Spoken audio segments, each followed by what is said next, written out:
Welcome, the anointed ones. The truth doesn't need permission to arrive, it just needs someone brave enough to recognize it before the crowd does. They said you were paranoid. They called you dramatic, too intense, too into your head. Funny how no one's laughing now, except maybe you, sipping tea while watching the very thing you warned them about crash in slow motion. Here's the plot twist they didn't see coming.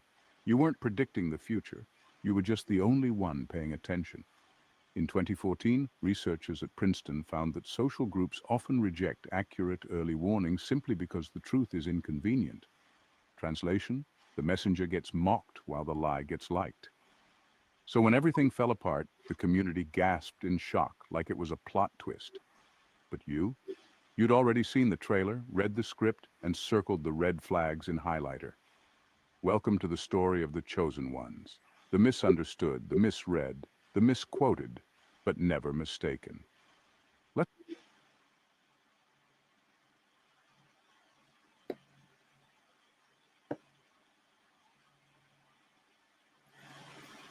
Wow. Yes, I like that kind of information, yeah. I really do.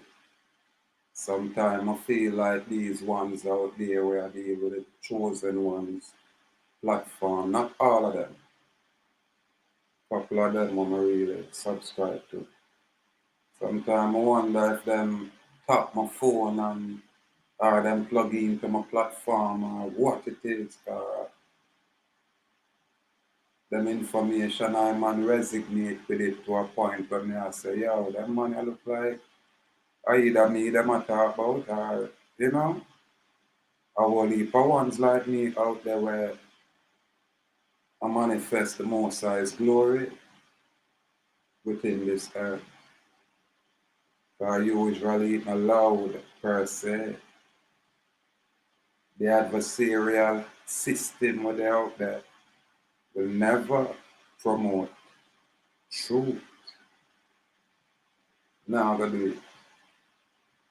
Anyway, I said no submission to Nantucket racist bar council.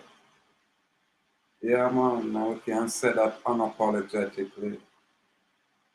Because I know them would have some subversive plan for my brethren Joel Jaguar.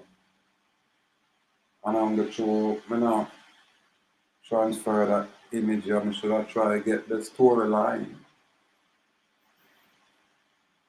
with why the immigration did that on Nantucket Island. Because them literally take away one of them Ladino type of ones after them arraigning in court. And I'm quite sure that they'll have the same plan for my brethren because them is just so audacious to keep making presumptions but them cannot verify or validate. This is why I'm on complete gratitude for this public platform where we can express ourselves publicly, lawfully, and accurately out there, only because we're on the correct side of the issue. Now, my good brethren, Joel Jaguar went to court in Nantucket and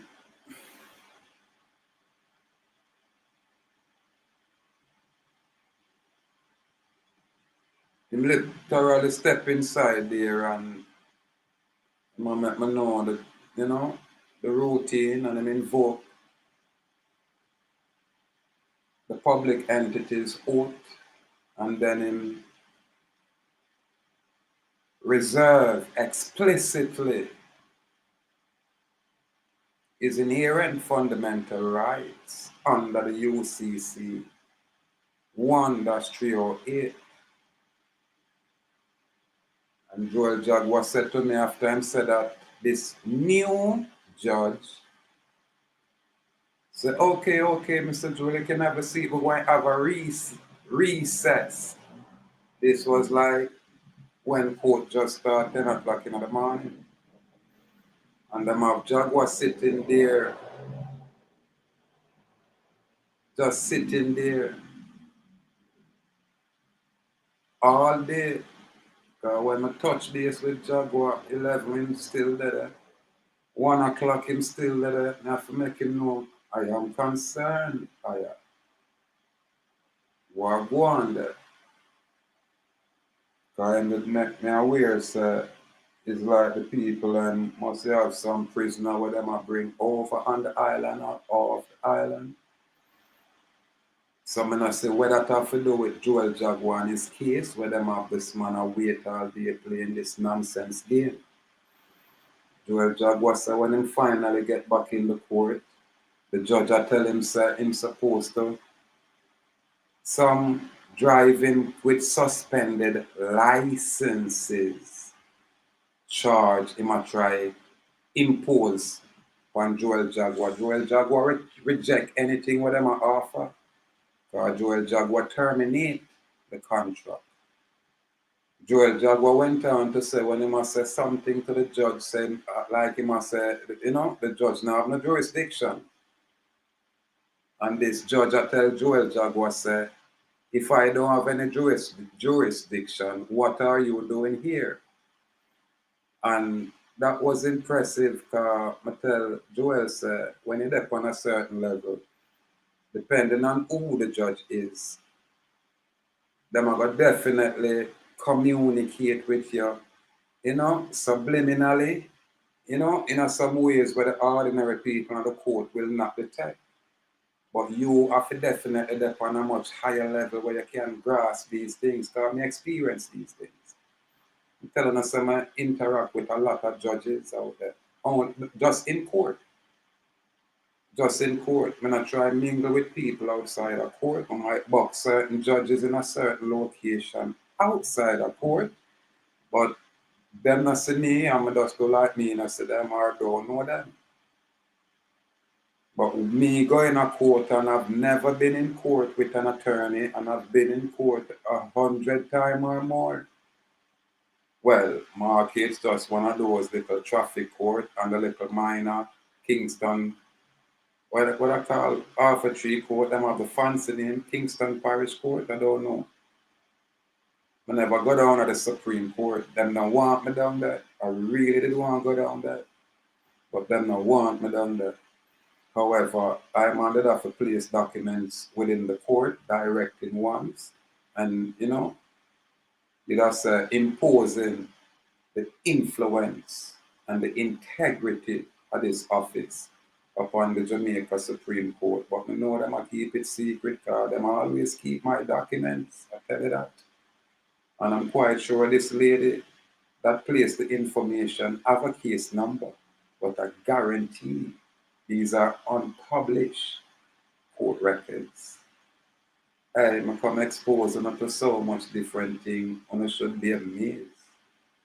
Now this new judge, what me call Dishonorable Scott D. Peterson, Nantucket, new judge. This little man in the district court department, in Boston, Massachusetts bar fraternity fellow. Hear that? Bar attorney fraternity fellow. That's what the MBF means. So these guys are the type of guys where them are the nerdish type of preppy guys. Them not go war, go fight no war. Them just write on paper and tear up people's lives. And then them act like them bright as attorney. Hey, wanna make an error. When I have to come deal with a man like me, because I'm not giving him no respect. I totally decimate whatever presumed title of nobility una assume around there. I as a fire burn sodomite, looking like a pedophile. No respect when you not impose slavery. You're appointed public entity, not elected. Sodomites, we're not going to no respect. Who the f*** think is out there? One can deceive the colonized mass, but when I deal with sovereign man or woman is a whole different thing. You know, to come with your nonsense. your illegal activities. You're not going to circumvent the supreme law of the land, and we now raise awareness to that. We're going to object. Why? Because you have a Judge Sullivan, James Sullivan, where issue a warrant for make Donald, for make, what's that cross-dressing Ku Klux Klan state trooper name? Kevin M. Bates. So James Sullivan create this fictitious warrant after Joel Jaguar was in court.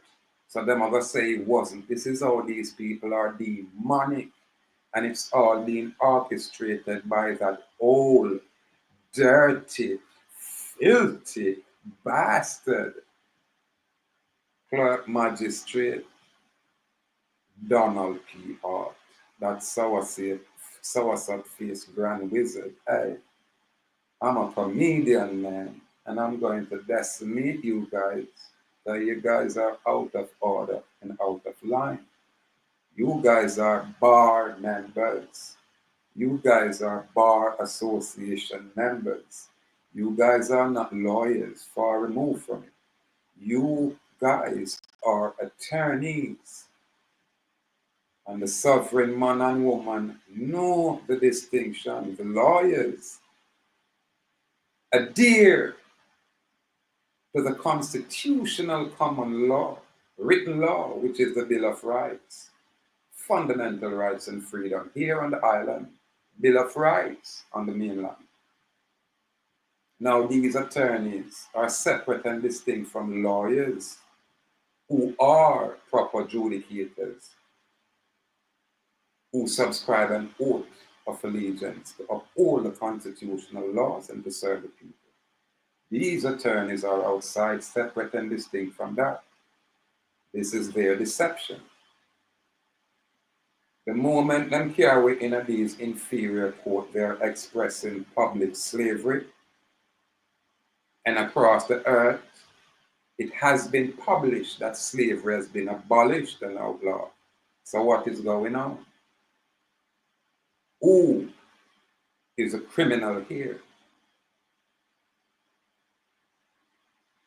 So this is why we say honorable clarification. We not play games on a soundbite. This is our life.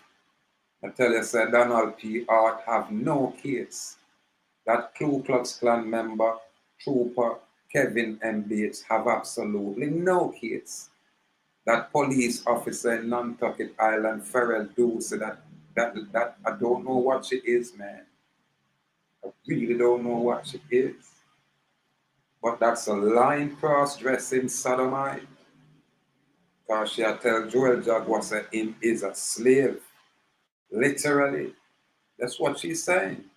When she got to see a man on the road and I tell a man say need all kind of licenses and permission to exist in an own land as American West Indian specifically, are you insane colonizing sodomite?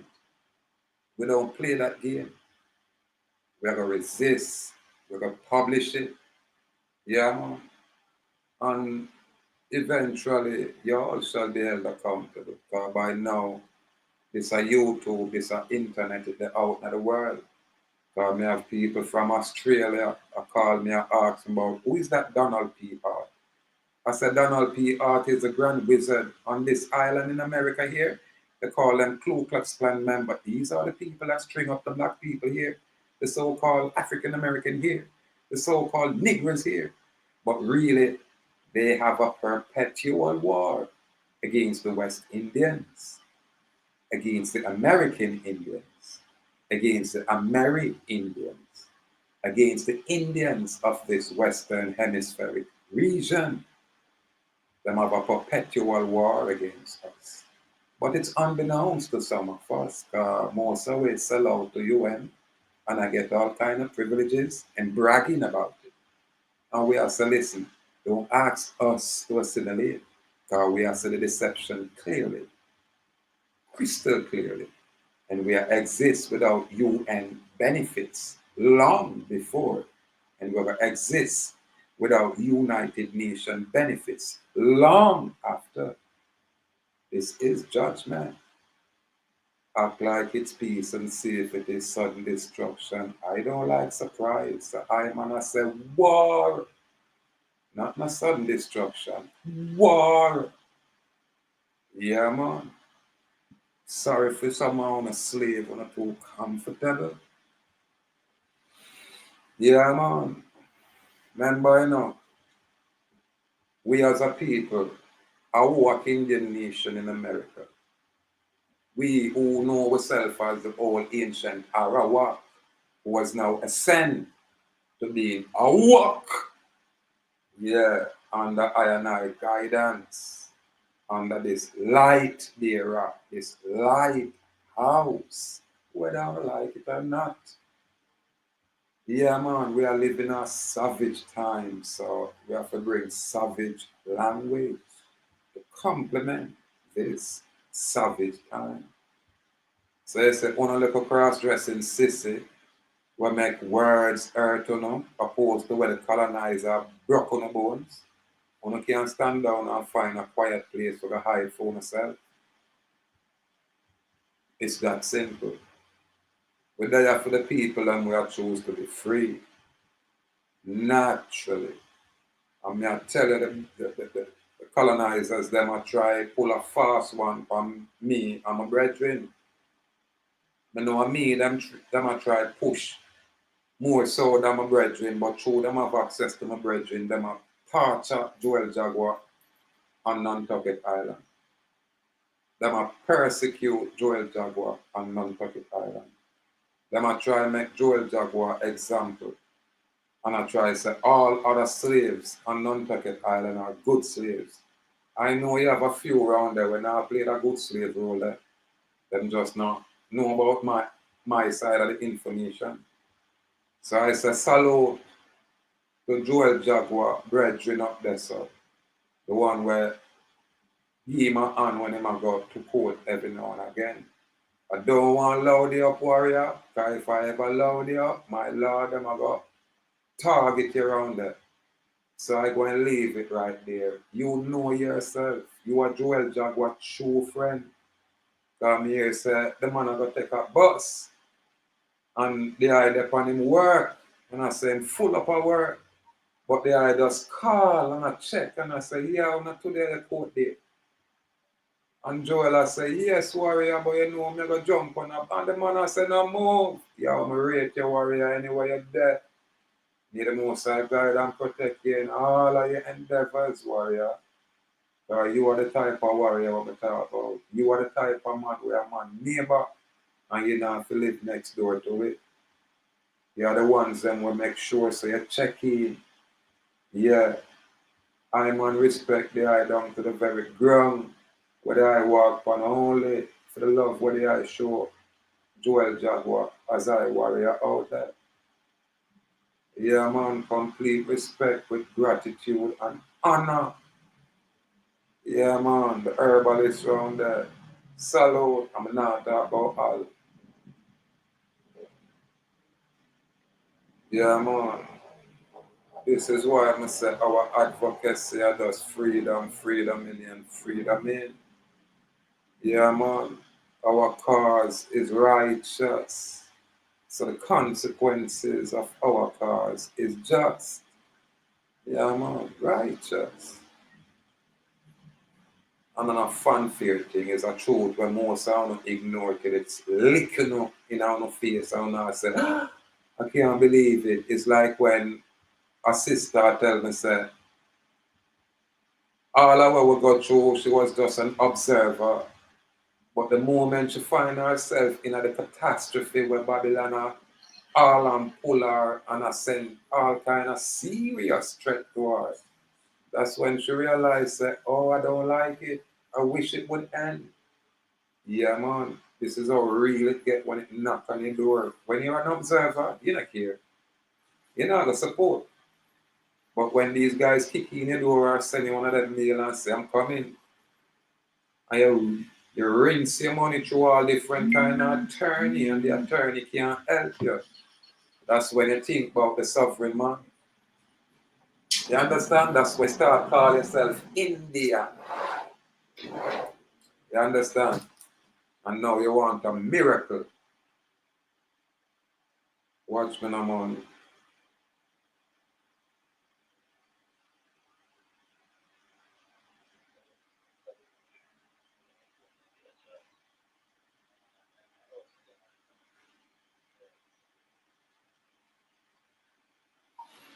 Anna my king, actually in our life I go and punch it here. I go and read out the document or place on the court, but I probably never touch it today.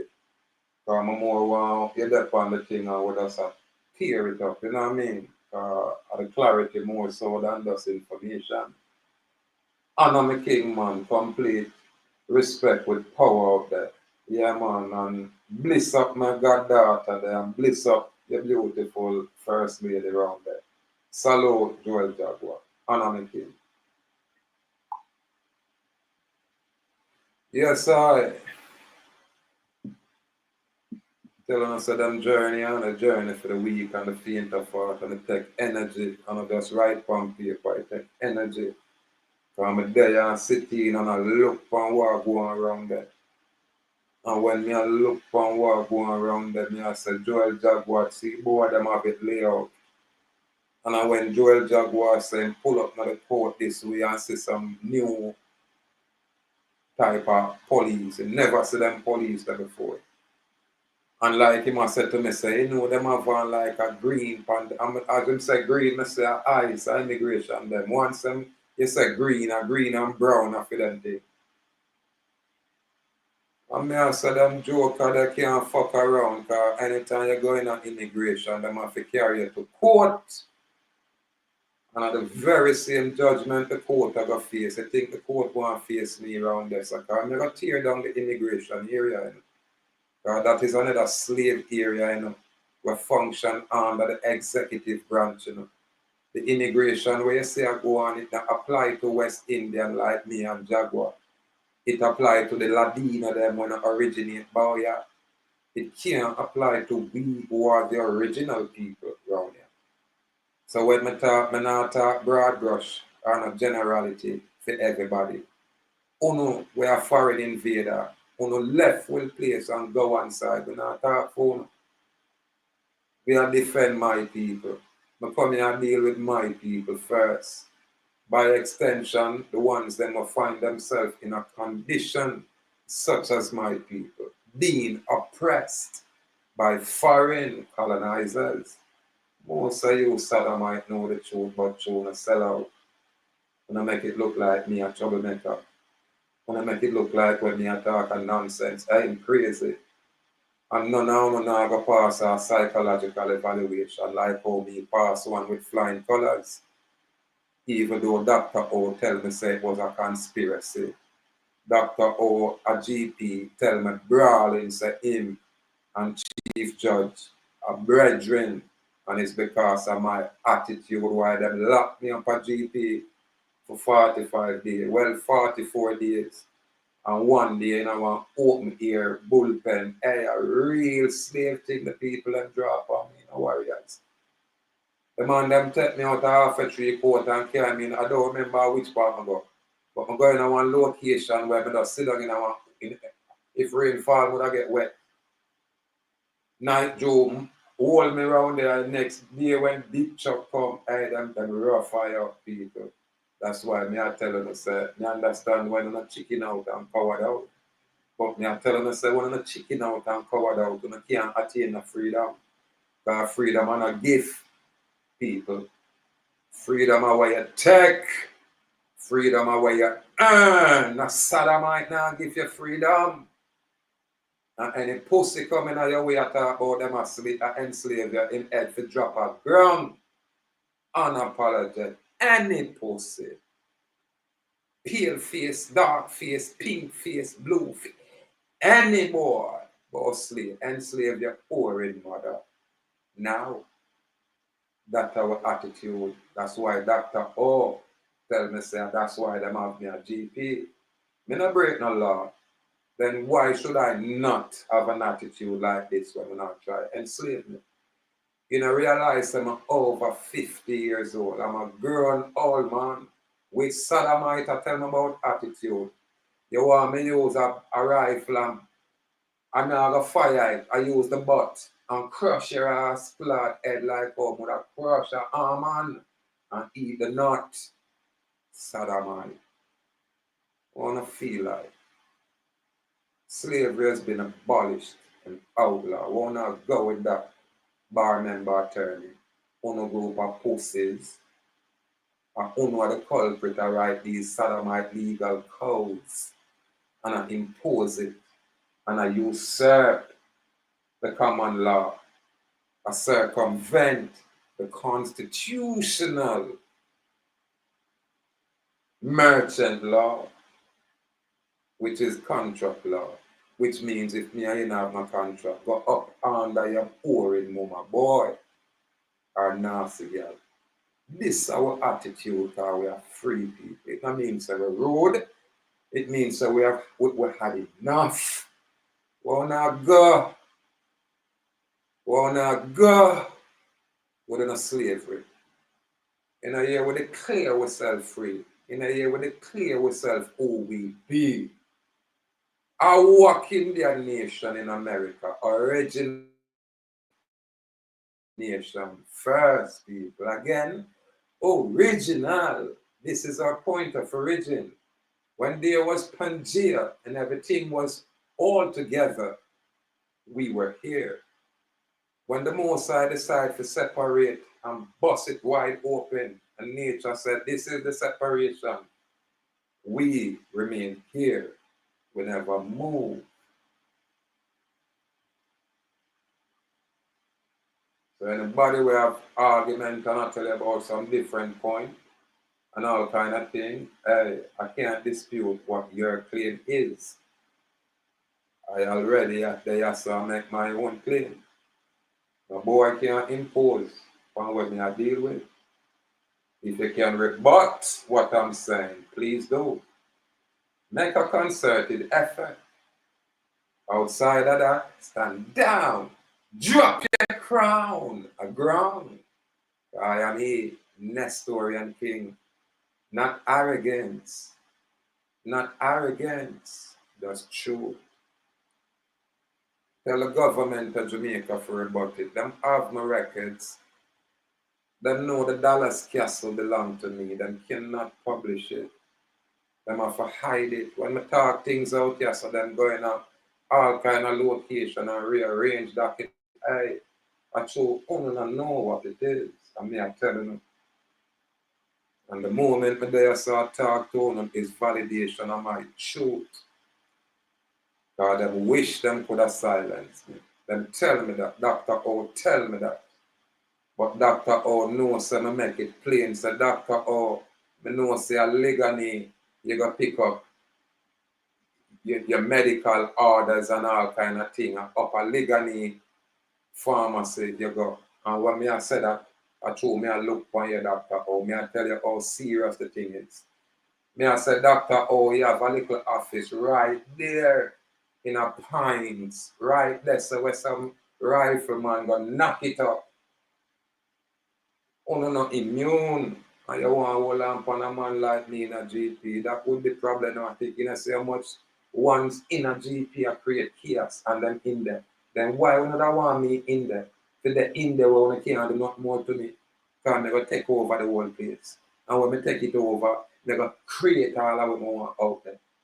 When I say, boy, I'm not fair humble myself around this one man. And no, say louder man there. Well, Jamaica do that still. I'm not going to say nothing. Jamaica ignore me. Like I never say a big badness government quiet. So the people them ignore me till me I'm totally ashamed. I tell you the truth. Jamaica embarrass me. Just by them ignorance. Me know I feel them way for say we respect you, but me not like it, Rasta. Now care when me talk say the people them not look for me. I can't make the news. And I won't make the news. I don't want to. Unless there's some whole heap of good But brethren, we go on with so much things and then ignore the rest of. Man, them dash from a pro box in a one junkyard, scrap it down for them friend them where pro box. Or whatever them do to it. But it not look like oh need it, them take it from me. It not look like oh it not look like oh them take it from me. I'm showing the images. And the man them just dash some thing and ignore my man. And nobody in the government that say, yo, fix up the man thing and give. Andrew Holiness not say. Nobody in the parliament not say. Down a town with Brian Sykes and what him name, David Batts, them justice, the big chief justice, and some of them pretty sexy judge they were down. None of them not say nothing about my thing. Then I won't ever say when me I lit this place and I burn and I fire. One never can say nothing. Yeah, man. Because I see the injustice on the ear we are cry out. And devil people, when just sit down and make money and laugh. But you know, say that energy are the kind of energy we make you know, you not secure enough. That's why I'm telling you to do the right thing. Because me know people who come phone and come inside our house and you know that too. I'm mushing up in there and come out and you can't do nothing about it. Me, I want to know that. Yeah, man.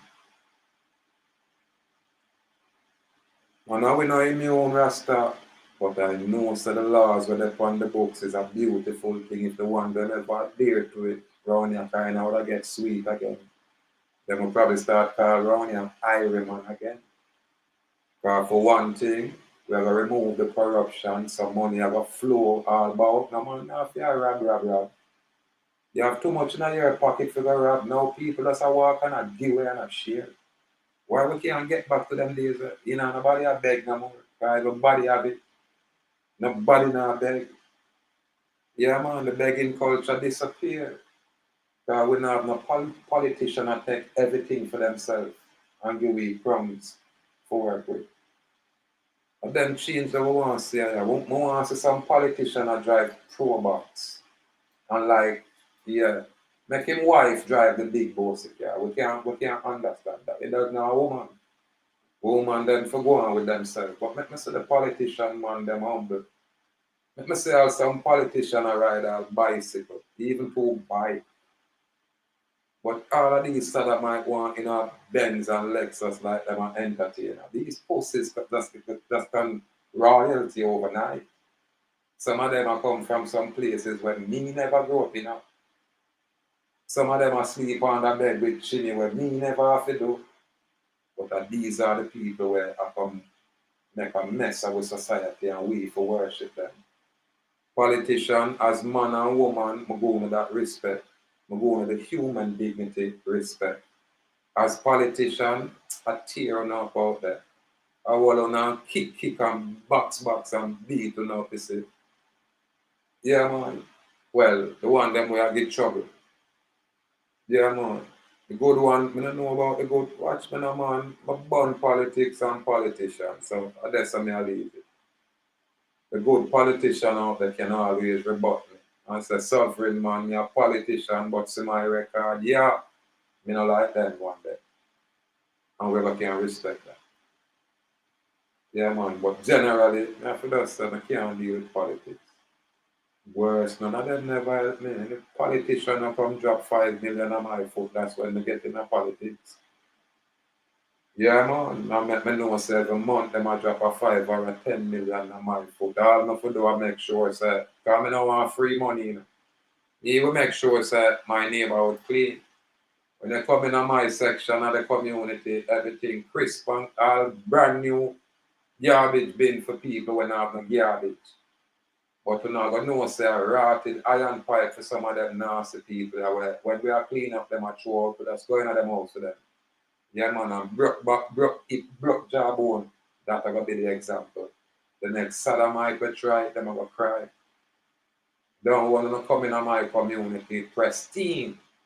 I be a manicure lawn and all them things there. And then by that time we not pay water in our section. Because we want free water for water. We lawn around here always full of dust. So we not pay no water rate. We work with beer free water because Jamaica government never make water. Yeah, man. You come in our community, we want to see it green and pretty and clean, and that's how we want it. That's how we are take it. But it's all tough. So I'm not rush it, because to deal with it like that now, you have to go really hurt some people. So I better you just give yourself some time for the old nasty one then move out and some decent one come in, and we not have a problem with us maintain. People like that know me a comedian, me always make on a laugh, but come like my joke when I come off of this and gone down the yard and there's somewhere else, and I kind of remember when me did that and find it funny. And some my joke and go, but me a top comedian. Me a top comedian, man. Number one comedian on the island. Now I'm going to give me the ratings. Because I can't make on laugh like on silly. But me entertain a little, but more never enlighten me. Yeah, man. Put some information within on where it can't go nowhere. They're gonna get upset with me because this is truth here create catastrophe within uno. Yeah man, it now gonna where uno no want accept it. So when they hear me and see me, uno just want to run come fight me and say, what make you tell with the truth? When it comfortable being a slave, you know, why you have to dash that in our face like that? I can't help it. Me just have to tell them because we're far behind. We're at least 25 to 30 years behind when it comes on to accurate information. We're way behind Rasta, especially we around here upon the island. Yet we have all kind of ones that go on like them, you know, them a guru. No, man. We are all neophyte. We are all learning. Because the demonic Babylonian system do them things for millennia. So if you not attached to the Akashic record, to your ancient ancestry, you're not going to get the clarity. You won't get the clarity. You got to wait for ones like I that express it. Yeah, man. Anyway, salute Joel Jaguar, Anna King, salute Padane William, Anna King. Yeah, man. Now tell us, we give thanks to be in existence in a this time. Yeah. Why? Because we have access to truth. Yeah, man. I remember more than 500 years ago. When I hear me just say, I remember, boy, me I tell you, when we talk about tell the ancestor go on body now. However, I remember more than over 500 years ago, you'd have a warrior step out in the Catholic region and burn the Catholic. He named Martin Luther. I share him information probably about 4 years ago, or 3, a long time ago, when me I talk about the 144 truth. This is when the man of fire burn the demonic energy where they're around that. And remember me I tell you, I'm more than 500 years ago this me I talk about. Now if my memory serves me correct, this warrior did go on even before that time. You understand? I remember the writing that they changed even 1,500 years before then. I would not talk about when them a change up the chronological order of things. I talk about anciency. Yeah, man. A devil them out there, man. Now watch me now. Me not talk the man or woman, you know. Me I talk the principality, the machinery, the system that is out there. It's non-human, it's demonic. This is why it always accuses. Always accuses. You understand?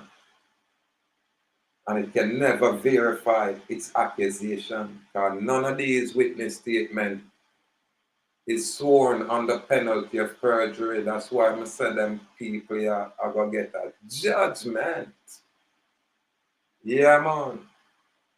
Because when me go talk to Trident Insurance Group and get to the specifics and create a document and say, what you know, when we have to go lay a claim here, so we need direction, you know. And uno are the one we are insure these sodomites, so we need you to tell we what is the appropriate action. Because we don't want to beat you, you know.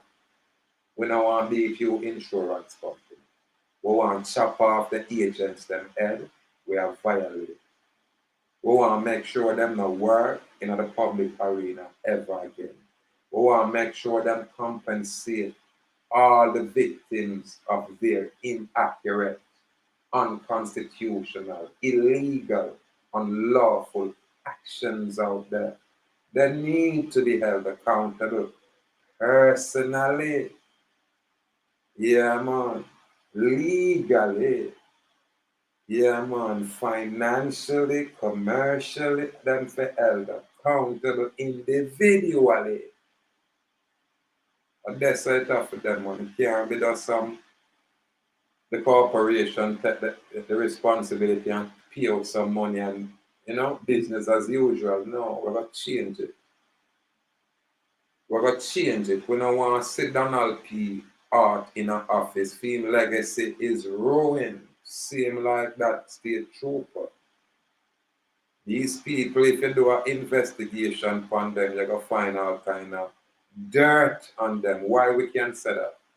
Because them have expressed the fact that they're not honorable.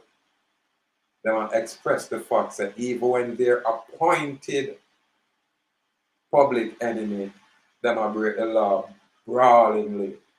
But the colonized people cannot express it. This is why I am he. It's not arrogance, it's just a truth.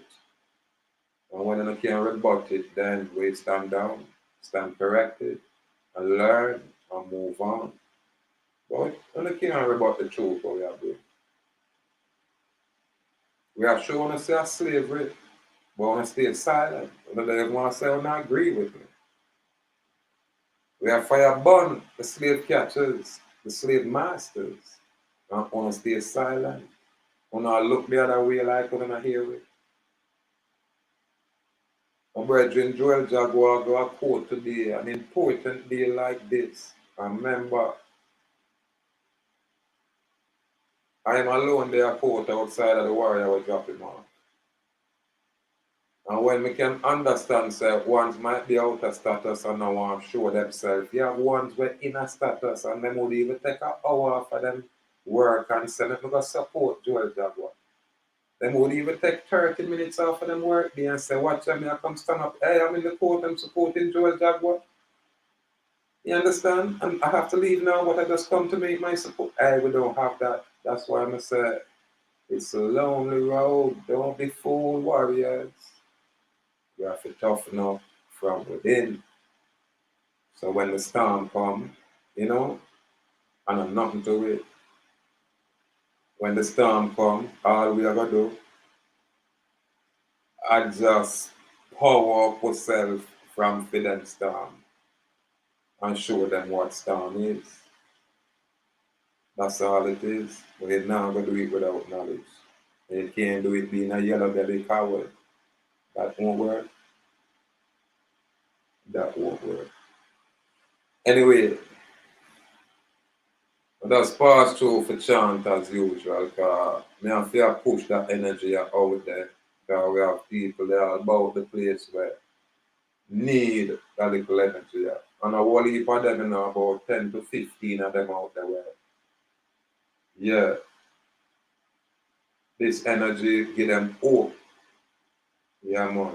This platform with this energy is like a lighthouse. Yeah, man. Yeah, man. So I'm on just pass through and share the energy accordingly. This is why I'm not bother with the WhatsApp group chat and these things.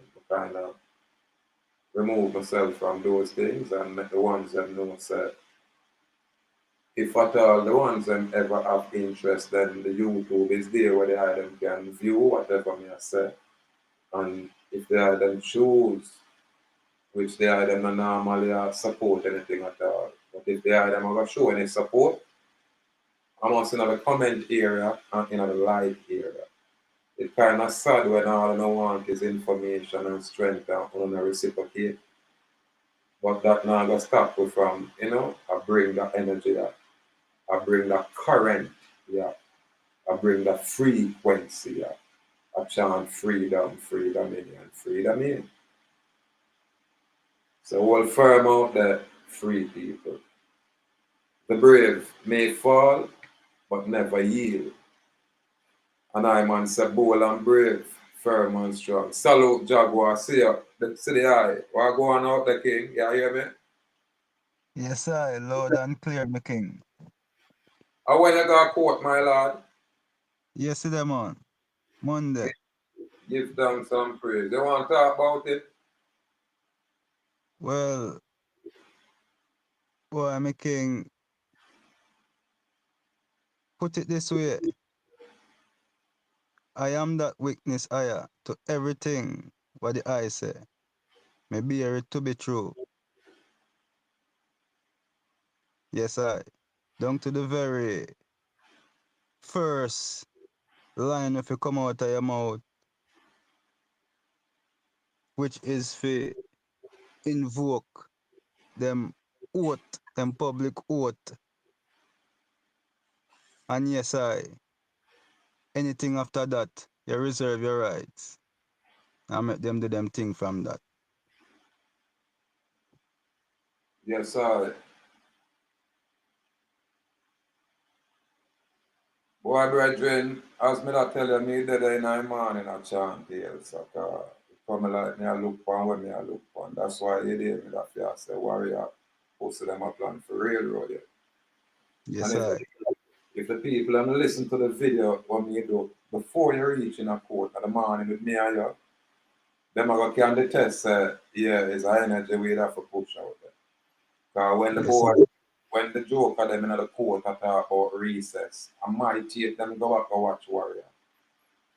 You understand? The boy them would have clue clocks and draw you away, but them know so we have fight them in the federal court. Them know so we can bring a lawsuit against them because them not have no authority to do that. You understand? We not publish ourselves like a citizen, whether in the United States or whether upon Jamaica. In fact, we have published documents that say we renounce a contract. Now Sodomite can't tell we when to contract, how to contract, or who to contract. And you can't give a unilateral contract and say it's a contract. You can't tell we say when we're born we are citizens. Once we become cognizant, we are say suck your mother with your citizen rape. I am no citizen, I savage round here. The citizen we are come out of them foreign Roman colonizing system. Born it, that's them slavery. It is sophisticated, but that's it. Now warrior, let's talk about how the energy of the court and when you go in there, it's a brand new judge, ain't it? Yes, I. First, me I say this judge, man. First, me I say this. I think his name is what again? Scott P- Peterson. Yeah, Scott man. P. Scott Scott Peterson, man. Peterson. Yeah, man. Out of the Massachusetts bar fraternity, them call him a fellow. You know what fellow mean? Yeah, when we up on the yard and say, I want to that fellow there. You don't know one of them cross-dressing sister that we are talking about. So we now give Peterson no respect. Was he honorable? Jaguar. I'm gonna tell you this, my king. He didn't appear different from any of them. Just a different face. Same energy, different face. I deal with it like you're a slave. Yes, I. We put a monkey wrench in them plan today. And watch me now. Them judgment is at hand still. And more time we not feel lift a finger, we just have to talk it. You understand? Because them think them they have power for just do what them want to do this morning, yesterday morning, and making a workout for them right now, them I wonder what happened. You understand? A criminal them Rasta. And I like who want I like them is because them I try to criminalize you. You understand? And you're not criminal. You have never I don't think you ever get involved in a nothing criminal. And I like you grow a town like we, where all when we don't want to get involved. No, sir. But bad people never Flintstone bus head same way you get involved. You know what I mean? You don't know nothing about these things. No, So sir, the most police ever do in regards me is right recommendation. yes, sir. Yes, I.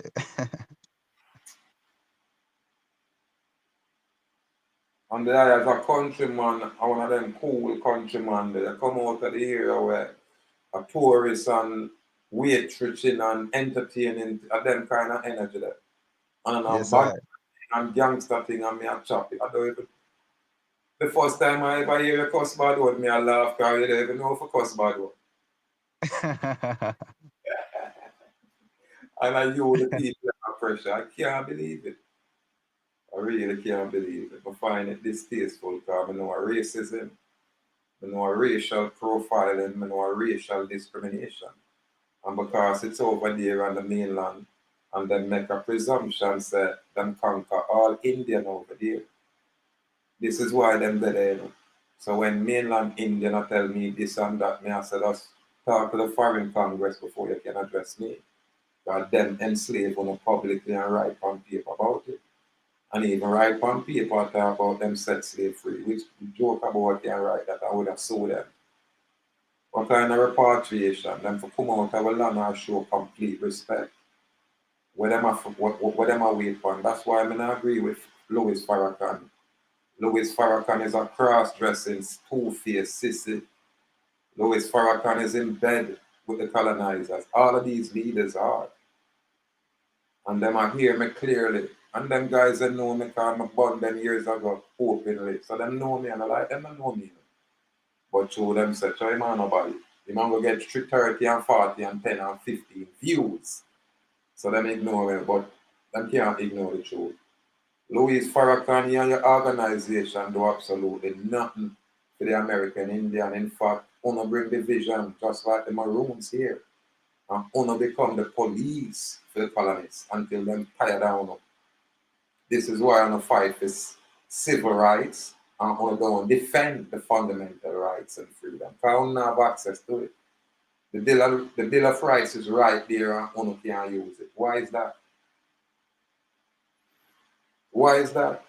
Our police are going with themselves and have a Bill of Rights and on enough around there. And then me hear some group talk how them are Indian and Indian long time. You know how they sell out Indian will facilitate the colonizers? Come here, Indian a brag out them by car in the 1900s, must be 1913. I'm like, what? And now where you would get money from for buy car when around a colonize? Them can't fool a man like me. I'm telling you that. Because I'm there long enough for when I look out them and I see none of these major Indian groups. I don't see none. All the Indian when me used to say are from foreign Indian from Asia. And they never want me in a them group.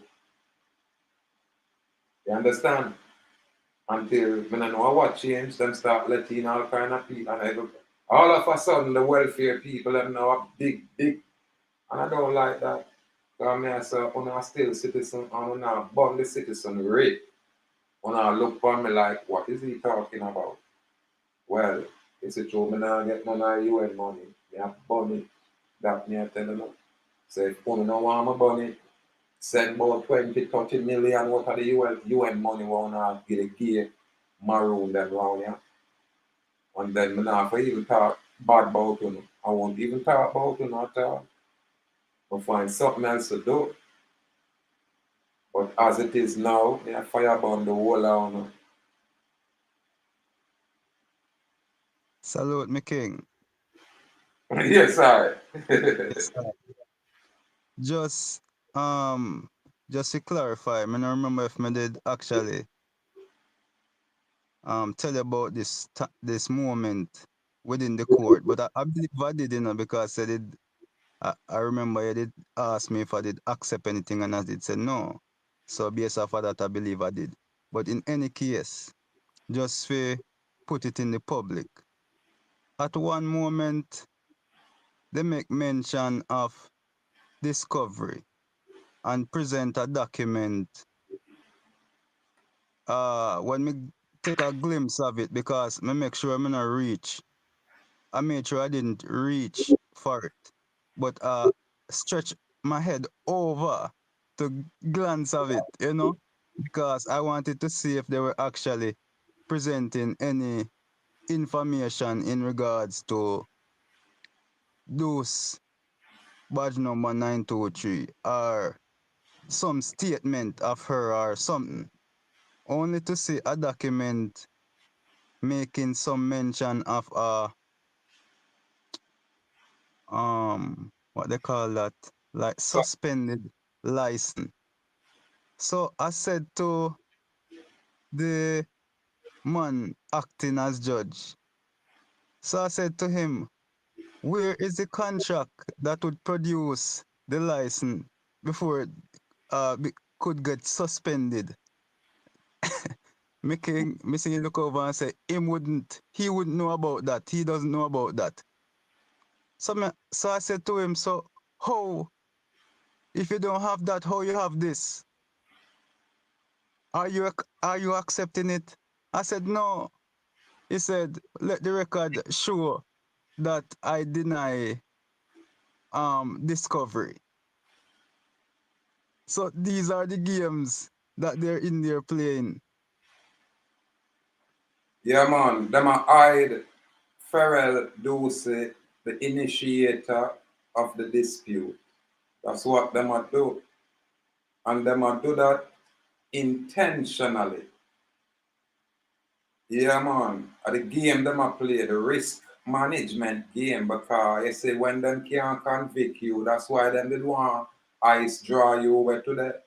So them can collect money from them federal area. You Yes, sir. understand? Them want to collect money from the federal area. But you see when you are put up a fight, Donald P. Arthur forgot pay that money out in pocket. Donald P. Arthur him a appoint the judge. Donald P. Hart is not an elected official. He was appointed by an elected official, which is the Massachusetts Attorney General, if I'm not mistaken. So Donald P. Hart is a third-party intervener. Donald P. Hart not have nothing on stake except in bond. Donald P. Hart try administrate the foreign trust, which is the Jamaica birth certificate. The Jamaica birth certificate is a foreign trust. It's not a Jamaica trust. It's a foreign express trust. That is where they administer. The moment you claim to be a Jamaican citizen, they can deport you. But because you have a renunciation document duly signed and sealed with a notary public, then they cannot do that. You understand? And then when them have my office round here advocate on your behalf, then we have substance. Sovereign man around here. De jure law around here. That's our integrity when we stand up, and this is our influence when we express it. But the common colonized people laugh at we. When we talk, so we have a verge, which is a 12-mile radius, them laugh at we. And when Babylon violate we, and I violate we, and I violate we, them laugh at we. What them not realize is that Babylon can't convict we. Babylon can't deny we document and say it's frivolous, nothing at all. You understand? Babylon have to run from we, literally. This is why you say James Sullivan, the judge, will issue the warrant for the state trooper assault Joel Jaguar and falsely arrest him. And this is where them come with the case that talk about suspended driver's license, when we can present a document where this very same agency I said them not find no record of Joel Jaguar ever having a driver's license, whether on Jamaica, whether in Africa, whether in India, whether over there in Russia, and definitely on the mainland here in America. He has never have a driver's license, never have no use for it, no need for it. So this is a game where these bar attorneys play. These are the true culprits. These are the true criminals out there. That's why I'm not give them no ratings. I'm not give them no respect. Them have to demonstrate so them in honor. This is why when we go in a court, no little sodomite prosecutor can open their mouth. I object, you know, first-hand knowledge. Let the sodomite witness with the first-hand knowledge come talk under penalty of perjury. Make Farrell Doocy come and say Joel Jaguar bring her hurt or harm. Make Farrell Doocy come and express the crime where she accused Joel Jaguar of. Why not hide that transvestite? Why not hide that whore when she is the one that initiate all the problem? They go style her that way, Joel Jaguar. God, them in a dishonor. They not give them not nice nothing. Remember the very first takeover who was so courteous, and respectful. And what that cross-dressing old dirty bastard Donald P. Hart did. He moved forward with a case when he knows that them not have no substance, them not have no standing, and them is outside the law. Them don't like me, but I man think freely. So them are gonna say me have an attitude problem, as if I'm not a grown man. Play with me now. Just play with me. Yeah, man. They don't say a blood for blood. I bet they don't mess with me. They don't now mess with my warriors them out there. I bet they don't judgment me. Yeah, man.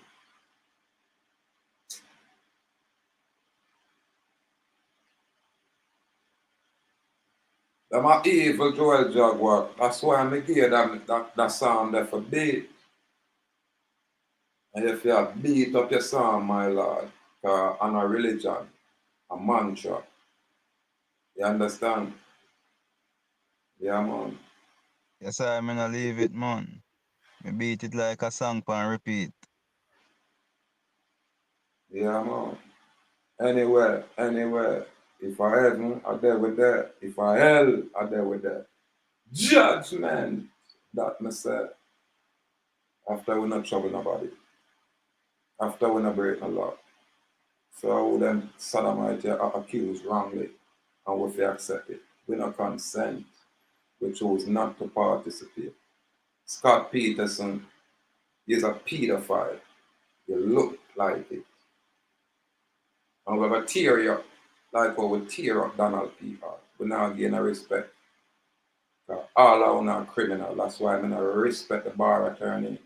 I'll always show respect to a constitutional lawyer who uphold his constitutional oath.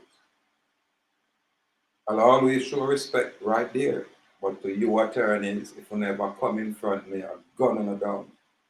I better can't run because me can't run. I never run on the down. Oh, no, attorney.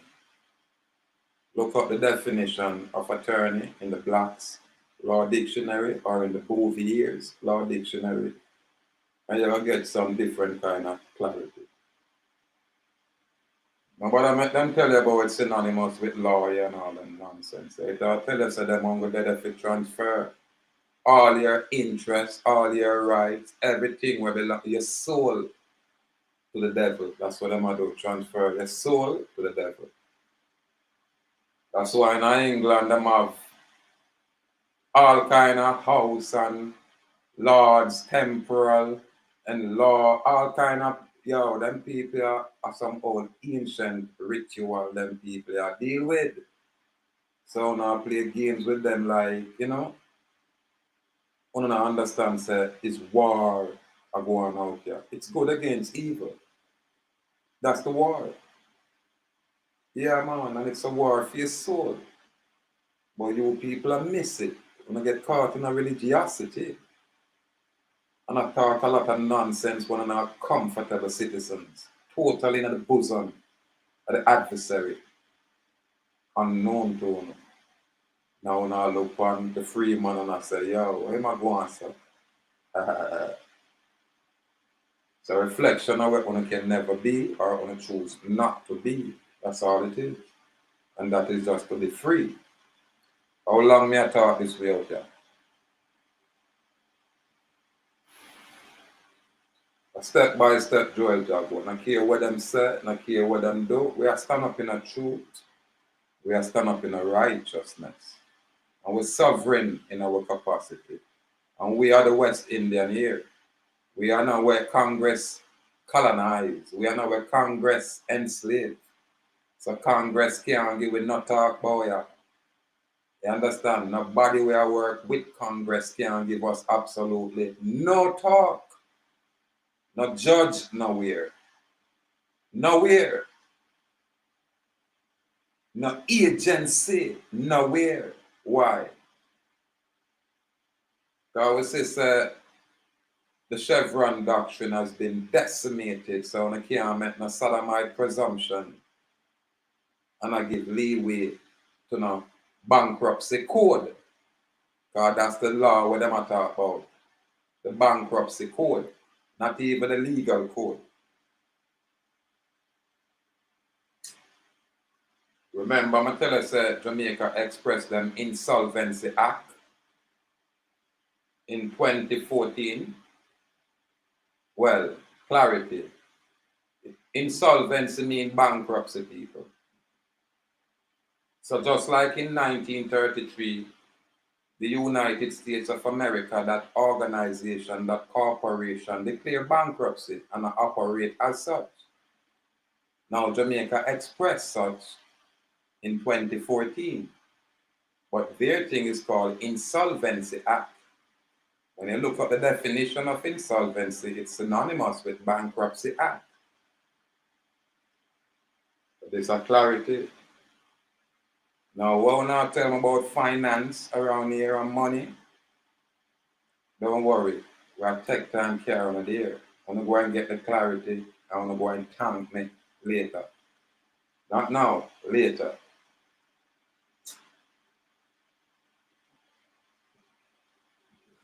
Anyway, Jaguar right now the hour mark, so we just pass through for push our energy out here and me want to read up, but I'll probably later in the hours them thing there another witching hours, but I'll probably have to go to them work there. Yeah man, another 2 a.m. and 3 a.m. time, Yes, I. Yeah man. Complete respect and power out there, my king. Light bearer. Yes, I. Yes And sir. Are we a lighthouse out here? One of them like it or not. Yeah man, them are gonna like we or them are gonna dislike we, but them not gonna can deny it true. The man can't run from it, that's it. But yeah, man, salute my Lord, and may the Most High guide and protect the ones them out there. And again, complete gratitude for the hidden presence out there. Salute, salute. Boy, I made a beat up some tune earlier. Boy, I don't even go tear it up. Let me give them the little talking point here again. Welcome, the anointed ones. The truth doesn't need permission to arrive, it just needs someone brave enough to recognize it before the crowd does. They said you were paranoid. They called you dramatic, too intense, too into your head. Funny how no one's laughing now, except maybe you, sipping tea while watching the very thing you warned them about crash in slow motion. Here's the plot twist they didn't see coming. You weren't predicting the future. You were just the only one paying attention. In 2014, researchers at Princeton found that social groups often reject accurate early warnings simply because the truth is inconvenient. Translation: the messenger gets mocked while the lie gets liked. So when everything fell apart, the community gasped in shock like it was a plot twist. But you'd already seen the trailer, read the script, and circled the red flags in highlighter. Welcome to the story of the chosen ones. The misunderstood, the misread, the misquoted, but never mistaken. Let's talk about how you knew before the mask slipped. Because it wasn't luck. It was discernment in a world addicted to denial. Number one, you didn't just feel it, you decoded it. You didn't just feel something was off, you decoded it. While everyone else was brushing things off, distracted by surface-level smiles and sweet talk, you were reading the deeper signals, the tone behind their words, the pauses in their stories, the shift in their energy when the topic changed. You were listening to what wasn't being said, watching for signs in their patterns, not their performance. Most people miss it because they're conditioned to accept what looks right. If someone's confident enough, loud enough, charming enough, they get a pass. But not with you. You've always been the one who notices when the puzzle pieces don't really fit, even when everyone's pretending they do. It's not paranoia, it's pattern recognition. You've been through enough, seen enough, and lost enough to know when something's off, even if you can't explain it right away. And because of that, you didn't just predict what would happen. You understood why it would. You weren't guessing. You were observing, collecting, and connecting dots that everyone else thought were just background noise. What made it worse? You couldn't always say it out loud, because the moment you did, people looked at you like you were the problem, like you were the one creating drama, when in reality, you were the only one not asleep at the wheel. It's frustrating watching others fall for the mask while you're standing there, fully aware of what's underneath it. You saw the storm building way before the clouds even showed. But here's the thing. What used to feel like a burden is now your power. You weren't meant to follow the herd. You were meant to spot the danger before the stampede. And now, as everything unravels, people are starting to connect the same dots you did, but too late. You were never lucky or psychic, you were just aware. And that awareness, that's what separates the chosen from the crowd. Number two, you were ridiculed until reality matched your vision. They laughed at you, not just behind your back, sometimes to your face. The eye rolls, the sarcastic replies, the subtle digs wrapped in jokes. You spoke your truth, and they acted like you were reaching, exaggerating, making something out of nothing. But deep down, they felt it too. They just weren't ready to confront it, so they made you the target instead. Easier to mock the messenger than face the message. You weren't chasing clout or attention. You weren't trying to be some prophet. You were just bold enough to say what everyone else was too scared to admit. That something was wrong. That things didn't add up. That behind the hype and the polished image, there were cracks, real ones. But when you said it out loud, it made people uncomfortable. And when people get uncomfortable, they laugh. Not because it's funny, but because denial is louder than truth at first. But then the shift came, slowly, quietly. The very things you pointed out started becoming impossible to ignore. One by one, they started seeing what you saw. And suddenly, those same people who laughed, they stopped making jokes. They got real quiet. Not because they owed you an apology, but because they were now standing in the very storm you warned them about. That's the part they don't talk about. How the joke stops being funny when it becomes your reality. The hardest part?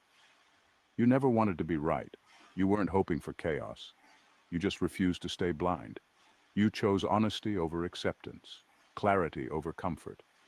And that decision made you the odd one out, until it made you the one who saw it first. That's what separates you. You didn't wait for proof to be popular.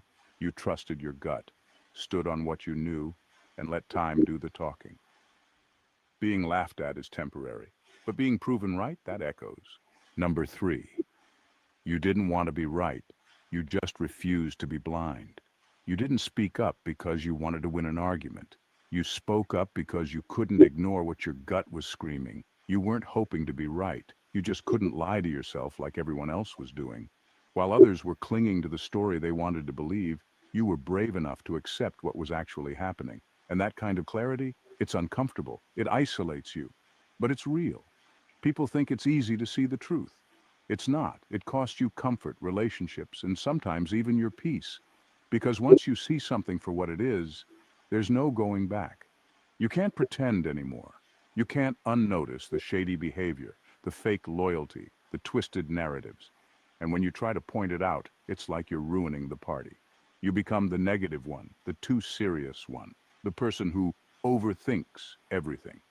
But in reality, you're just the one who stopped pretending. You weren't looking to be a hero or a leader. You were just refusing to be blind. That's what made you dangerous to them. Because people invested in a lie will do anything to silence the one person who sees the truth. It's not about disagreement, it's about control. And you broke the script. You saw through the performance, and that threatened the whole act. The craziest part is that you didn't even want this role. You didn't want to call things out. You didn't want the friction or the backlash.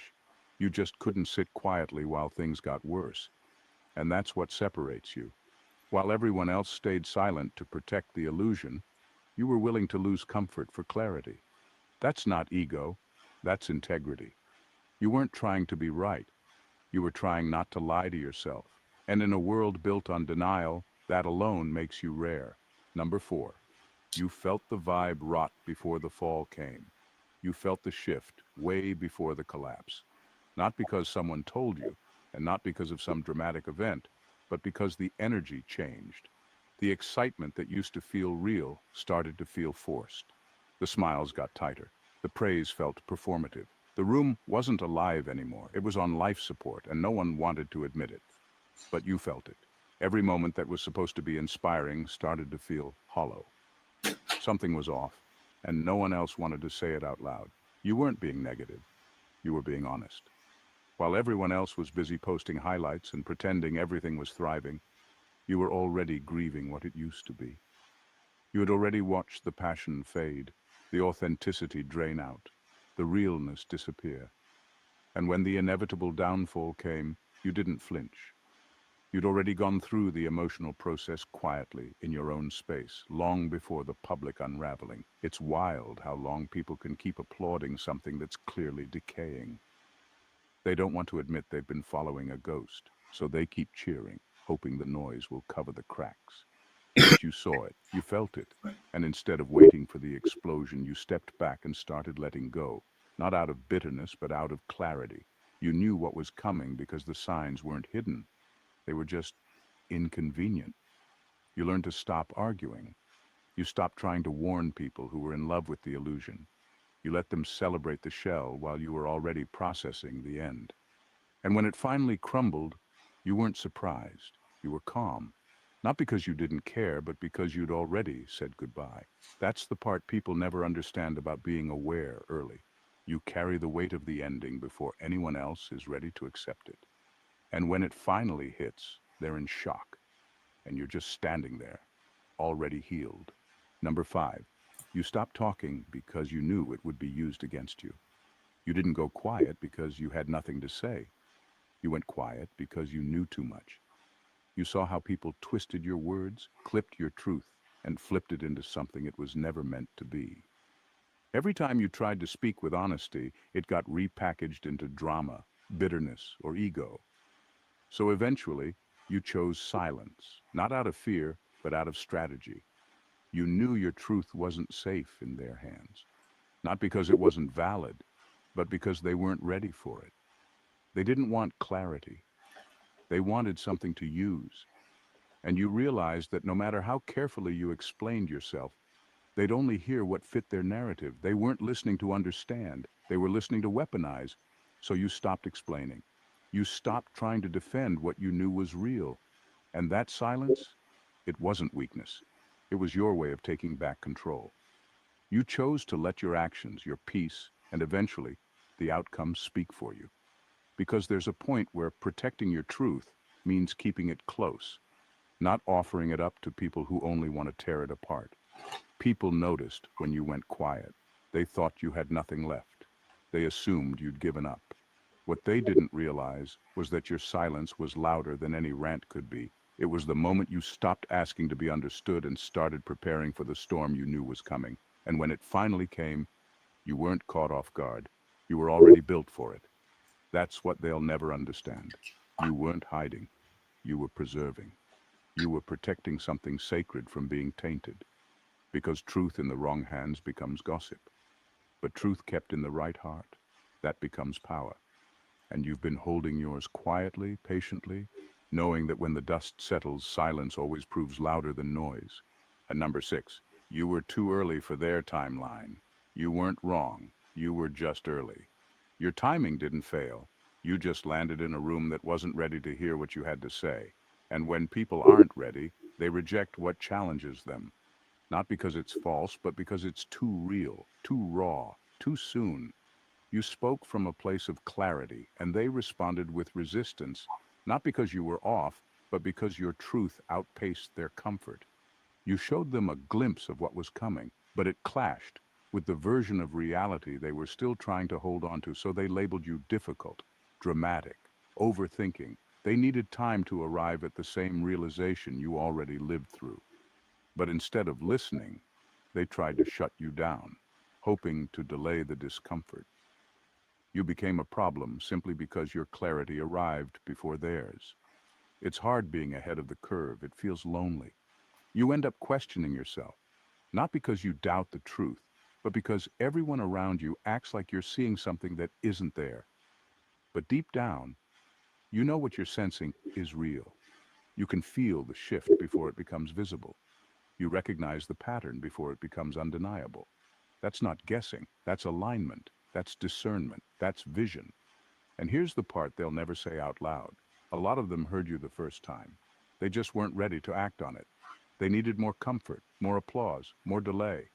So instead of honoring your voice, they tried to bury it under doubt. But time always exposes what people weren't ready to accept. Now, they're catching up, quietly revisiting your words, secretly admitting you were right. But you don't need validation anymore. You've already moved past the need to be believed on their timeline, because the truth doesn't expire. It waits. And yours? It's been sitting there patiently while the rest of the room catches up to where you've already been. Number 7, you were the lighthouse. They called a fire. You weren't trying to cause chaos. You were trying to prevent it. But when you stood up and pointed out what was coming, they didn't see a warning. They saw a threat. They mistook your light for destruction because it shined too directly on everything they didn't want to deal with. The cracks, the flaws, the fake unity, the unspoken tension. You exposed it, not out of malice, but out of necessity. But instead of thanking you, they called you the problem. You were the lighthouse. You saw the storm and tried to guide them away from it, but they were too comfortable drifting, too committed to the illusion of safety. And when your truth cut through the fog, they panicked, because once you see clearly, you can't pretend anymore. That's what scared them. Not you, but the clarity you brought with you. They said you were being negative, dramatic, disruptive. In reality, you were the only one with the courage to say what everyone else was silently feeling. But because you broke the code of silence, they treated you like the enemy, not realizing that you were the only one trying to keep the ship from sinking. It's a lonely thing, being the one who sees the danger first. You get blamed for the tension, even though you didn't cause it. You just refuse to ignore it. And when the collapse finally happens, people act shocked. But you'd already sounded the alarm. You were never trying to tear it down. You were trying to save it before it was too late. Now they see it. The fire they accused you of starting wasn't yours. It was already burning. They just didn't want to see the smoke. And when the truth finally broke through, it became clear. You weren't the threat. You were the only warning they had. The only one who stood up before the silence turned into rubble. Number 8, you watched loyalty become leverage. You watched loyalty turn into a bargaining chip. What started as trust and shared purpose slowly became strategy.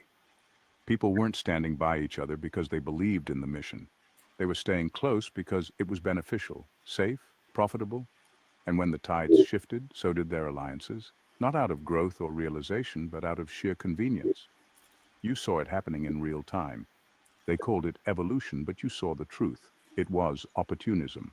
When it served them, they were loyal. When it didn't, they rewrote their values and pretended they had outgrown what they were once clapping for. You could feel the change in their tone, the way they started speaking in half-truths and vague support, keeping just enough distance to jump ship if things got too real. That wasn't growth. That was positioning. You didn't need proof to see the betrayal coming. You could read it in the shift of their energy, the delays in their responses, the way they suddenly became neutral in moments that required conviction. You noticed how loyalty became performative, used to maintain appearances or protect access. It wasn't about integrity anymore. It was about alignment with power. The hardest part? You couldn't call it out without being painted as paranoid or bitter. So you stayed quiet and watched. Not because you were okay with it, but because you knew time would do the revealing. And it did. One by one, people showed their real motivations, not in how they supported you when things were good, but in how quickly they disappeared when standing with you became inconvenient. That's what cuts the deepest. Not the betrayal itself, but the realization that some people were never loyal to you, just loyal to their comfort. And when that comfort was threatened, so was their loyalty. You didn't lose them. They were never really there to begin with. You just caught them before the mask slipped all the way off. Number 9, you realized the community was a costume party. At first it looked like unity, like a collective of people moving with purpose, supporting each other, building something real. But the longer you stayed, the more the seams started to show. The support felt rehearsed. The praise came too quickly, too easily, and only when the spotlight was involved. What was being sold as community was really a stage, a performance, and everyone had a role to play. You started to see how the love was transactional, how people weren't celebrated for their integrity, but for their influence. It wasn't about truth, it was about trend. The loudest voices weren't the wisest, just the most marketable. Relationships were built not on trust, but on exposure. You realized that being authentic had less value than being visible. You didn't change. You just stopped pretending you didn't see it. You noticed how the tribe only showed up when it was profitable to do so. How collaboration was less about connection and more about clout. And if you didn't play the game, you were left on read, talked around, or quietly pushed out. Not because you were wrong, but because you didn't wear the costume. That's when it hit you. It wasn't a community. It was a marketplace dressed up as one. Loyalty had a price tag. Praise came with strings. And the moment you stopped serving the illusion, you became invisible. Not because you lost your value, but because you stopped fitting the script. It stung at first, watching people you once believed in trade authenticity for access. But then came the clarity. You didn't belong because you weren't for sale.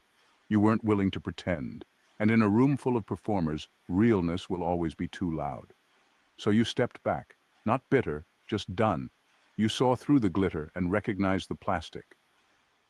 What looked like a tribe was just well-dressed isolation.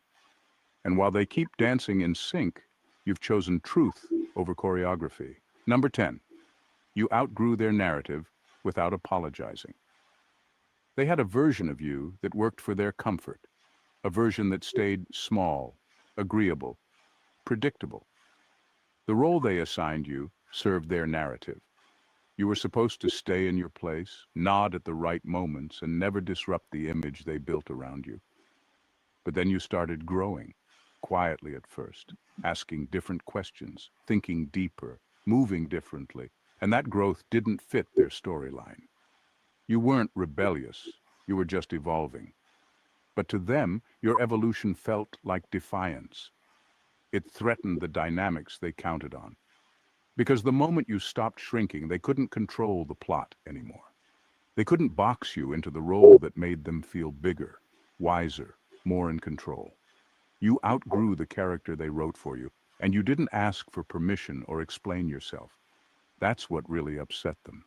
They needed you to keep playing along so the story stayed clean, so they could be the leader, the victim, the savior, whatever role they were attached to. But your truth complicated things. Your self-respect rewrote the script, and instead of celebrating your clarity, they distanced themselves. Not because you changed for the worse, but because you changed in ways they couldn't manage. You chose not to apologize for evolving. You didn't tone it down to keep their comfort intact. You didn't beg for understanding or shrink back into old patterns just to be accepted. And that quiet refusal, that was your power. You didn't need a big announcement. You just stopped bending. You stopped editing yourself for people who only loved you when you were easier to handle. And now they're uncomfortable with your growth, not because it's wrong, but because it reminds them of where they've stayed stuck. But you're not shrinking again to make them feel better. You outgrew the old story, and you're not sorry for it. You're just done living in chapters that no longer fit who you've become. Number 11, you witnessed ego masquerading as leadership. You watched it unfold like a perfectly rehearsed play. On the surface, it looked like leadership, bold words, confident moves, the applause of a room echoing after every sentence.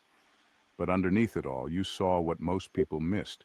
It wasn't leadership, it was ego in costume. Every decision, every speech, every so-called vision was less about guiding others and more about feeding the image. It wasn't about serving, it was about being seen. You noticed how charisma became currency, how the louder someone spoke, the more people assumed they had depth. But when you really listened, there was no foundation, just recycled sound bites and carefully crafted performances. The influence they held wasn't earned through trust or truth. It was maintained through control. They didn't empower people. They surrounded themselves with those who wouldn't challenge them. You saw how mentorship turned into manipulation, how loyalty was rewarded only if it didn't come with questions, how disagreement wasn't met with dialogue, but with exile. People were kept close, not because they were valued, but because they were useful. And when they weren't, they were discarded or discredited, quietly but intentionally. What looked like an empire was really a house of mirrors, every reflection distorted to serve one narrative. You could feel the fear in the room, the fear of saying too much, asking the wrong question, stepping out of line. But instead of playing along, you watched, and what you saw couldn't be unseen. The hardest part was realizing how many others did see it, but stayed silent, because the illusion was comfortable, and calling it out came with a cost. But you weren't built to worship titles or follow smoke. You recognized the difference between presence and performance, between influence and integrity. And once you knew the truth, there was no pretending. You didn't expose them. You didn't need to. Ego always does that on its own. All you did was stop clapping. And in a space built on applause, that was the loudest truth of all. Number 12, you learned the difference between watchers and warriors. You thought they were with you. The way they nodded, the way they hovered close when things got loud, the way they reposted your wins like they were part of the story. But when things got heavy, when the stakes rose, when truth stopped being trendy, you saw the line. And suddenly, those allies weren't standing beside you. They were standing back, watching. You learned the difference in silence. Warriors speak up, stand up, lean in. Watchers just observe. They cheer when it's safe, when it benefits them, when it looks good. But the second things get uncomfortable, they disappear into the crowd. And not because they didn't see what was happening. They did. They just didn't want to be associated with the fallout. They didn't want to lose proximity to power or risk being seen as too much. They liked your courage, but only when it didn't cost them anything. They liked your truth, but only when it was wrapped in something soft and digestible. The moment you stopped performing and started pushing back, they froze. No support, no cover, just quiet scrolling, private messages, and public distance. And that's when you got clear. There are people who want change, and there are people who want a show. The watchers love a good rebellion until it requires their name on it, until it makes things messy, until it shines a light on their passivity. Warriors don't flinch when things get hard. They step forward, they risk their name, their comfort, their silence. Watchers, they take notes for later, they consume the moment, then pretend they were never there. It hurt, but it helped. Because now you know who's real. Not everyone who claps is committed. Not everyone who shows up is showing up. You stopped confusing presence with partnership. You learned that not everyone in the crowd is rooting for you. Some are just waiting for the crash. But you're not here to perform, you're here to build.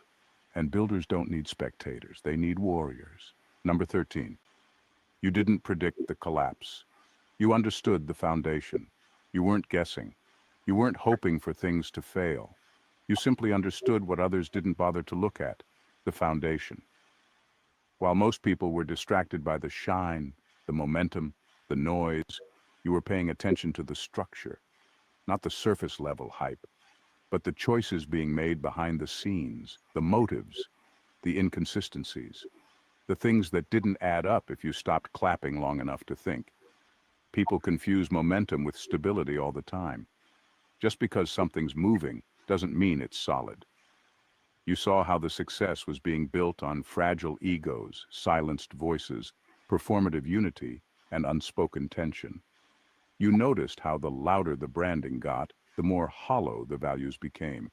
And while everyone else celebrated the image, you were tracing the blueprint, spotting the shortcuts and missing supports.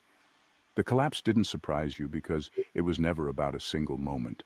It was the result of a pattern, a culture of denial, a refusal to deal with real problems because fixing them would mean confronting uncomfortable truths. So instead they kept building, taller, flashier, faster, all while pretending they didn't hear the creaking underneath. But you did. You heard it in every forced smile, every avoided question, every just stay positive used to shut down dissent.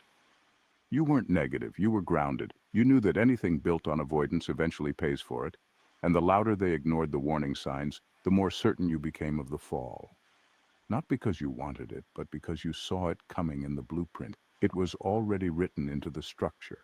Now that it's crumbling, people are scrambling for answers, but you've already moved past shock. You've been carrying the truth they're just now confronting. And it's not about being right. It's about being real enough to see what they couldn't, and brave enough not to lie to yourself about it. Number 14, you didn't need closure. You needed confirmation. You weren't chasing closure. You weren't waiting by the door hoping they'd come back and explain, apologize, or make things right. That was never the point. What you really wanted, quietly, deeply, was confirmation. Not from them, but from time, from life, from truth doing what it always does, surfacing when no one's pretending anymore. You already knew what happened. You felt the shift long before it was spoken. The cold energy, the performative loyalty, the sudden distance dressed up as space. You saw through the performances and polite lies. What you didn't do was argue. You didn't plead your case or drag it into the light for validation. Because that's the part they never understood. You weren't after being right. You were after being free. And freedom came when you realized closure is often a trap, a way to keep you tethered to stories that already wrote their ending. You stopped trying to get answers from people who were busy rewriting the past in their favor. You stepped back, not in weakness, but in quiet power. You knew the truth had a timeline of its own, and eventually it would show up. You didn't need someone to come back with clarity. You just needed to know you weren't crazy, that what you felt was real, that your instincts weren't drama, your questions weren't overthinking, and your boundaries weren't betrayal. You weren't broken, you were just ahead of the unveiling. And now, the truth is speaking, slowly, silently, in the ways people unravel themselves. You're seeing it all without lifting a finger. No forced conversations, no dramatic reveals, just life peeling back the layers. And what's showing up confirms everything you once questioned. You didn't get closure, you got confirmation. And in the end, that was the only thing you ever needed. They called you intense, dramatic, too much. But you were never too much. You were just awake in a room full of people still sleeping in their comfort. You weren't reacting, you were reading. Reading the silences, the energy shifts, the truths buried under applause. While others waited for impact, you were already bracing for the fall because you saw it coming in the way things were built. And now, the masks are off. The illusion has faded. What once looked unshakable has crumbled under its own weight, and the whispers you once carried alone have become echoes in rooms that finally understand. You were never after revenge or recognition. All you ever wanted was for truth to walk in without needing you to drag it. You weren't bitter. You were early. You weren't divisive. You were clear. You didn't outgrow people out of pride. You outgrew the performance they needed you to stay small in. And that's the real story here, not the fall, but your refusal to fold just to keep others comfortable in fiction. So stand tall, not with arrogance, but with peace, because you never needed a stage. You were the signal, the proof, the warning. And now, the story you've lived through becomes the blueprint for others waking up. You weren't the storm, you were the forecast. And you didn't just survive it, you saw it, named it, and rose through it. That's not luck, that's legacy. If this message hit home, if it made you pause, reflect, or feel seen, don't just scroll on like the video so it reaches the ones still in the fog. Drop a comment, your story, your moment of clarity, or just if you're walking in truth now. Subscribe to the channel if you haven't already, because this space isn't built for the crowd, it's built for the called. And if you know someone who needs this, share it loudly, quietly. Doesn't matter, just make sure it finds who it's meant for. This is more than content, it's confirmation, and we're just getting started. God bless you. Wow. Wow, wow, wow.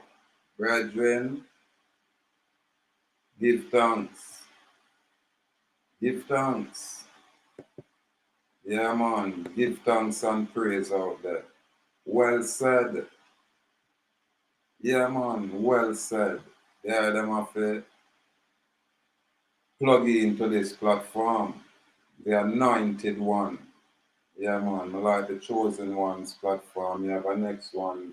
We'll share more time. But yeah, them can replay this information and yeah, them hear my, you know, platform out there. When they are them look on what me I deal with, what me I share, yeah, them can match it up. And then they are them when we from that time where when we just start with group chat, cause me I'm one of the first man we talk about WhatsApp group chat out there on the internet, literally. Yeah man. Then me have over 200 odd people in my group chat.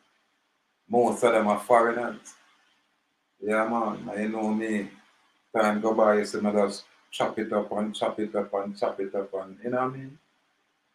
But you realize you know, these things take all the energy, especially when people not have no interest and just want, you know, pretend to be learning. You know, I go sit down now we and I learn 1, 2, 3 after 5 years, you know, you're afraid to renounce it from the citizenry, which is in fact your slavery, and you're afraid. You know, we can't say enough clarity because there's only two options out there. You can either be a sovereign or you can be a citizen. You can never be both. It's that simple. So complete gratitude for the time. And I'm not gonna lie, a little extra piece here, I hope them not really flag my channel and block my thing or nothing, but I really like a little part there going have to download it and keep that information there so we can share it with ones to come. But complete gratitude out there. Joel Jaguar, salute out there. Odin Williams, Anna, my good brother. Just stay close to the information, my lord. Yeah, I know you're one away and you're young in other things, so just take it step by step, warrior.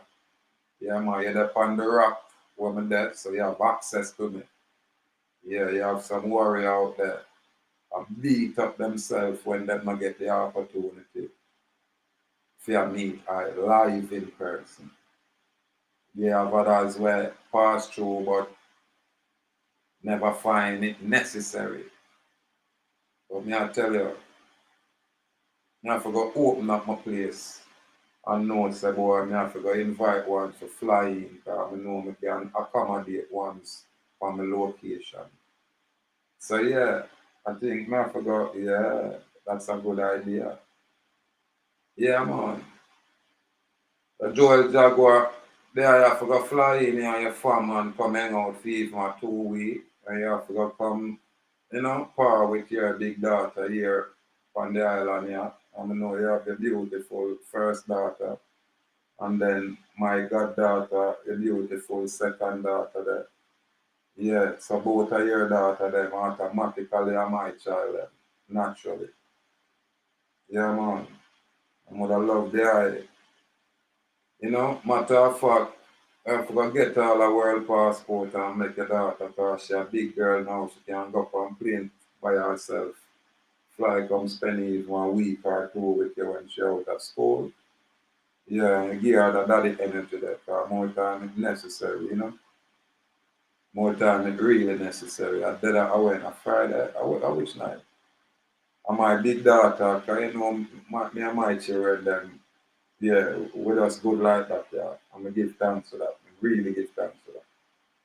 But my daughter called me and thing and said she had got a Vice Cartel concert and Lola leg and show me her little outfit and thing.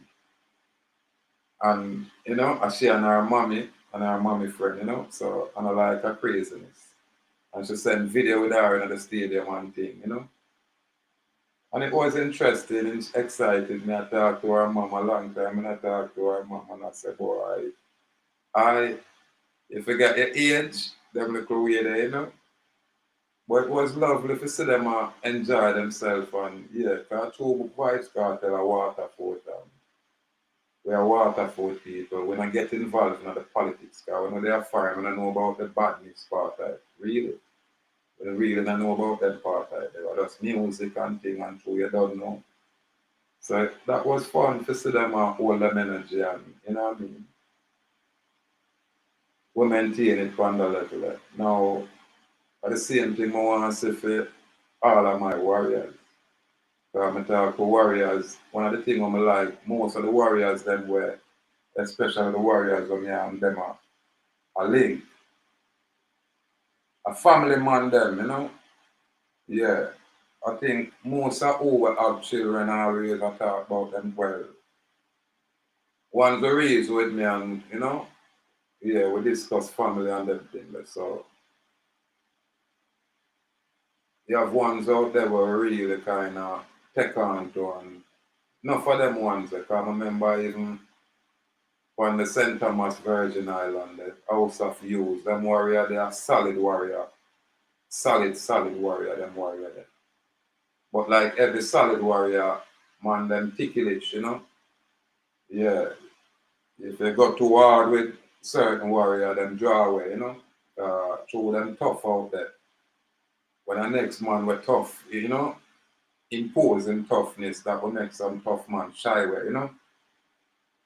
But there's some real warrior where we get into it and discuss family and we share advice and you know ones unite with them family and make amends we can make public perception influence but action. You understand?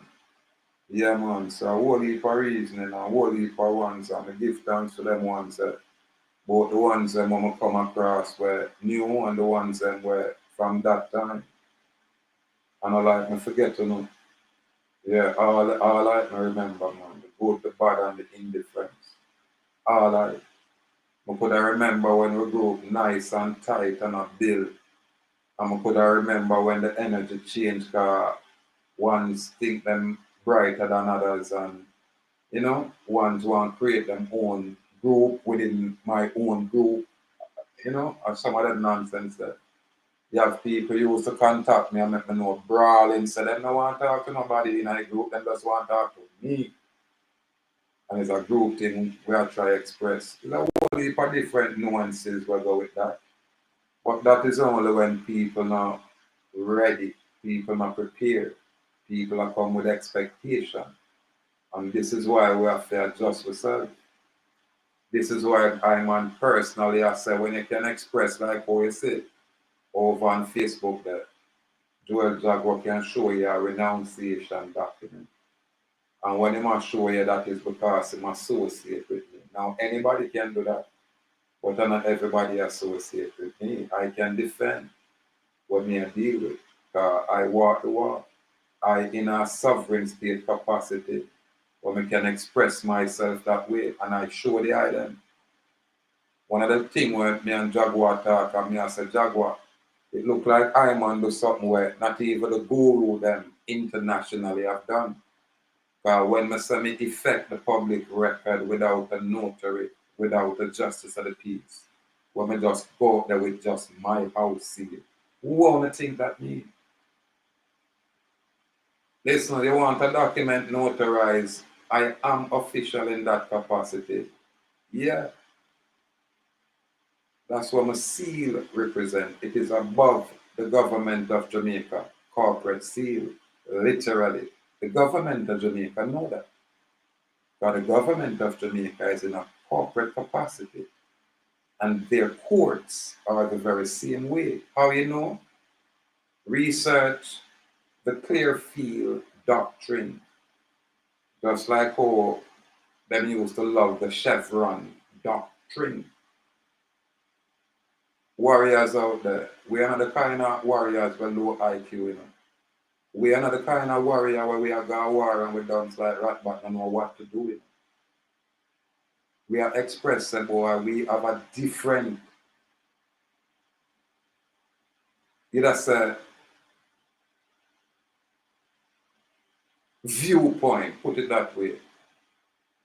We have a different, you know, say, faculty of thinking. Put it that way.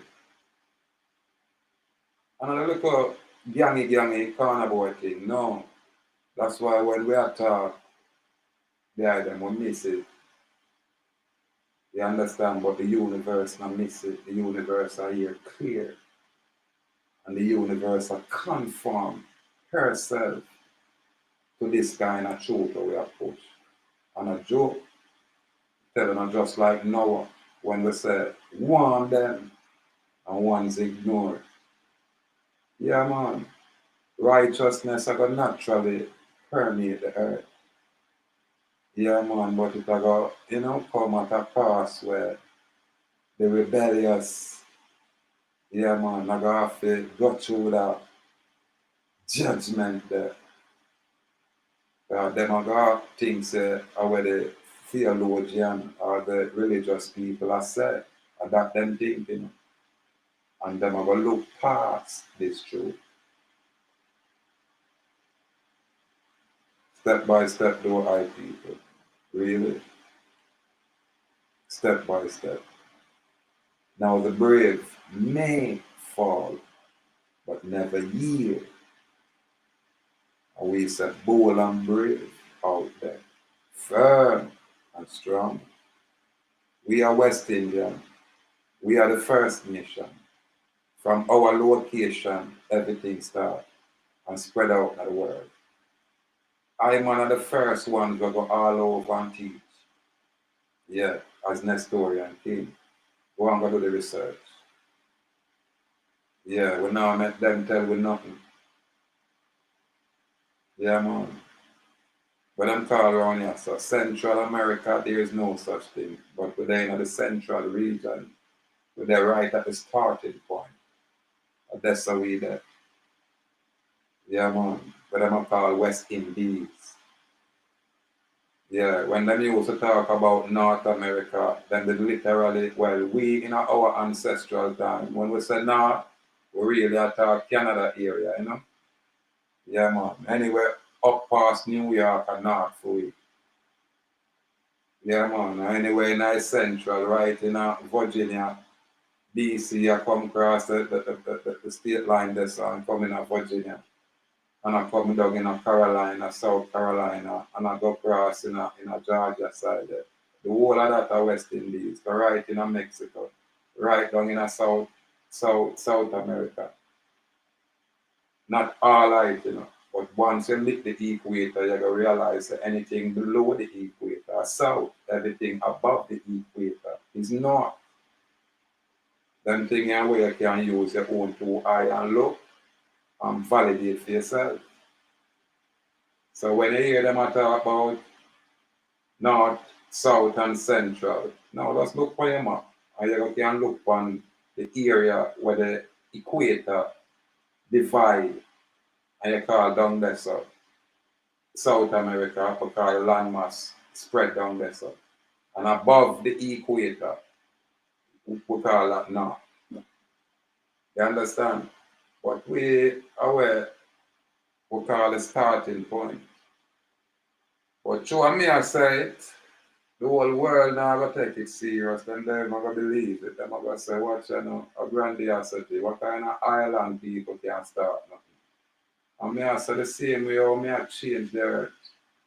Same way how me are the first man around here go out there and say, boy, me have an absolute, fundamental, inherent right to travel freely and not just travel, for move freely in my land.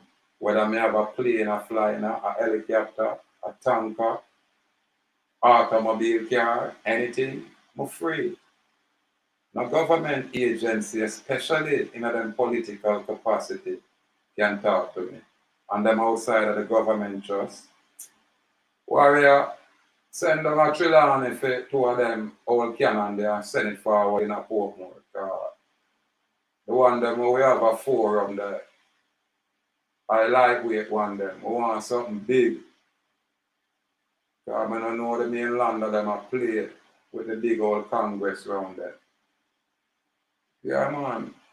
Line up two of them Port Royal cannon them, man. And aim it at them White House round there. Make sure them have congressional hearing. Everybody in a Congress in there.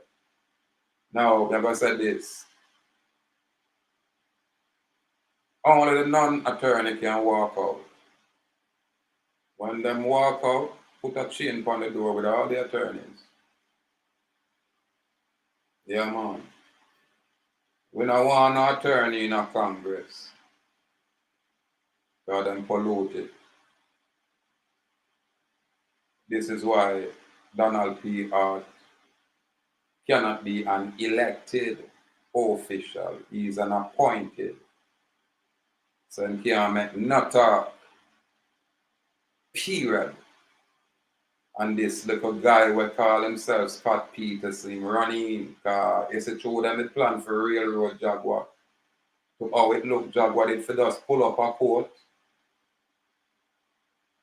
and the ICE agent from Donald Trump office executive area outside of constitutional law people when it come on to the West Indians, not for everybody else. Not there for everybody else, because whole heap of them collaborate and pressure with. And when the table turn and I want to draw in a phone thing, like it's a collective thing. When I look on what did I go on the mainland, I never see no yellow people I get bite up by dog. I never see Martin Luther King. I say, boy, he might fight for some Ladino or some Venezuelan or some Pakistani, you know. We in call Indian. Martin Luther King come out Jamaica and then come out the university and we in talk to people who look like us. Yeah, man. But again, the societal structure is like me, it's how them ignore me. Babylon, them ignore me upon the island, period. Jamaica does totally is not me not exist. Like here when me say them not look for me. I mean I like that, but me have to accept that. But I guarantee when one of them foreign man there from Russia, when a racist, look round here and say, yeah, you see that warrior there? Yeah, I have to give him a strength. And we get some strength around here. I bet you ever see Jamaican politician run come friendly. And I talk about me a national this and national that and me a hero. And that them I go do, you know, and a man like me from now, me I tell you say me I go burn it, you know, if they never try me like that. Yeah, me just turn to one of them Trelawney and Port Royal cannon there from them House of Parliament. Yeah man, I play with me like that. If you can't make it right for me and give me my vehicle up front proper and do the right thing without me having to drag on through the mud, that means that you don't have no integrity. You stay filthy. That's what it means. And you miss it. You miss your own opportunity for the right thing. So for no judgment, I got it on for your own head. Naturally. Anyway. Boy, me is a man, wife would have tell me, I said, well, he can talk, you see. How he talk so much? Yeah, man. Yeah, man. First lady, I give me a fire, man. I say, yo, this man, we just talk all day. And that is true. I'm coming like Michael Manley, you know, forgive me in a script. We talk for 3 days straight, non-stop. I mean, I have to repeat nothing. I just to carry it back for honorable clarification. But yes, sir. Anyway, give thanks for the time, give thanks for the moment. May the Most High guide and protect the item perpetually, completely. Give thanks. Salute, free people. Again, subscriber, complete gratitude. With us share information where the item can, you know, choose to do the basic research, qualify, you know what I mean? Accept it, reject it. But that's all what they are about. We don't mind the support, we don't get it. So if I want them to share it so others can hear it, we can appreciate that. We now go handout for real, recognize real. I talk to my brethren Jaguar and I said, Jaguar, man like me there. And there is so much so-called people about here who say them a millionaire and them rich and them have all kind of things. And me I say, well, warrior no step to why and say, warrior, a big chat you're making us suffering, man. Alright. I go and fund your thing, you know. See a piece of food, yeah, where you say you're going to do? See a car, yeah, where you say you're going to do? See, I make me just show, no. I make me just manifest the Most High glory and say, see that. But the joke of them terrified out them, you know, understand it. That's why I'm hold firm to the Most High Creator and say, yeah, not unlike Christ. In the same way, and when I say Christ, I talk about all of we as warriors we choose to stand up. Not necessarily the Marcus have the type. Remember, we don't have no foreign man back in.